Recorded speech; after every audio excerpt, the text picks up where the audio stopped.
Thanks for inviting us in. It's now 11 o'clock. In less than 1 week, Hoosiers who rely on federal food assistance may not get critical dollars because of this ongoing government shutdown. It has Indiana food banks scrambling tonight to make sure that they can address the surge that we're seeing in demand.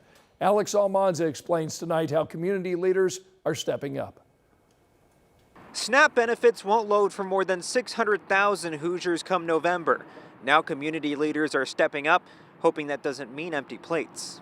At St. Vincent de Paul, Executive Director Peter Zubler says his food pantry is already operating at full capacity. The coming weeks could stretch it even further. So we've all been in discussions with each other about how we're going to handle the increased demand for not just food, but also for the volunteer levels of support. To fill the gap, the United Way of Central Indiana has launched a $1 million relief fund to help major distributors like Gleaners, Midwest Food Bank, and Second Helpings. Food is one of those basic needs. Our goal for everyone in Central Indiana is that they are living the lives they're capable of living.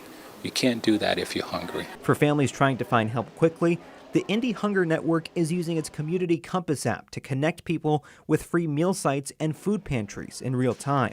When you go to Community Compass, you can find the information about food pantries in your area, free meal sites, places to use WIC and SNAP benefits if you have SNAP benefits left over from the previous month, and all kinds of free events. Health experts warn that even a brief loss of SNAP benefits can have ripple effects. Certainly going to cause a lot of stress for families that are just at the brink of balancing their budgets and look for the next installment of the benefit to be given on the first of the month. For now, even just temporary help goes a long way. It will help in a great deal to get through this current crisis.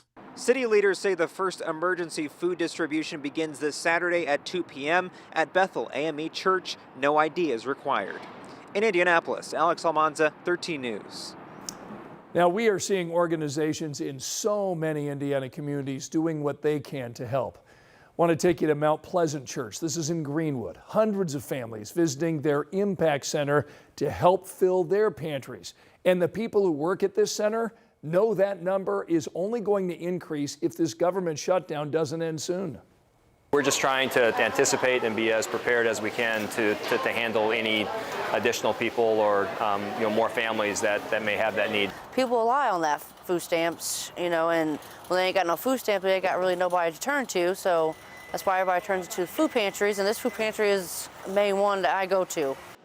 That is Melissa Lawson, who relies on SNAP benefits. She told us it's not just the shutdown. Rising prices across the board have made the need for food pantries even greater. Now at the Impact Center, people use points to purchase their items. Healthier options, though, have no price. Well, the Impact Center also operates a couple of other pantries here in our city. There is no restriction on who can get help. We've got lists of resources for you right now over on WTHR.com/SceneOn13. Just be sure to scan that QR code.